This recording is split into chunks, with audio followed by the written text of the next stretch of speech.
L'armée russe cible désormais directement l'appareil industriel ukrainien. En réponse aux attaques qualifiées de terroristes par Moscou, des frappes massives ont visé des entreprises de production d'armement ainsi que des bureaux de conception militaire à travers le territoire ukrainien. N'oubliez pas de vous abonner pour ne rien manquer de nos prochaines analyses et partagez votre avis en commentaire. Jusqu'où peut aller cette stratégie de représailles ciblées?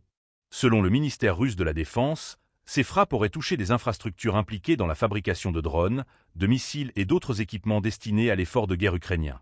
L'opération aurait mobilisé des missiles de précision à longue portée, ainsi que des drones d'attaque lancés depuis différents vecteurs. Toujours selon Moscou, tous les objectifs désignés auraient été atteints. Cette campagne militaire est présentée comme une réponse directe aux récentes attaques ukrainiennes sur le territoire russe ou dans les zones qu'elle considère comme telles. Les autorités russes parlent d'attaques terroristes, un qualificatif chargé de sens qui s'inscrit dans une stratégie de légitimation des ripostes les plus dures.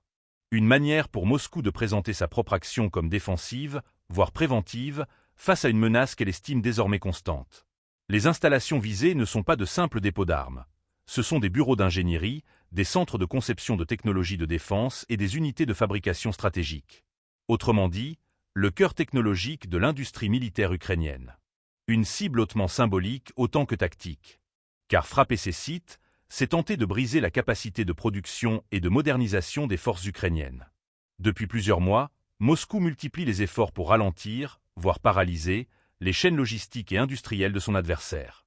En s'attaquant aux infrastructures critiques de l'économie de guerre ukrainienne, la Russie veut créer un effet domino, désorganisation, ralentissement de la production et perte de l'initiative sur le terrain. Kiev, de son côté, dénonce une tentative de justification d'une campagne de destruction planifiée. Les responsables ukrainiens rappellent que ces installations, souvent situées en milieu urbain, sont proches de zones civiles et que de telles frappes menacent directement la population.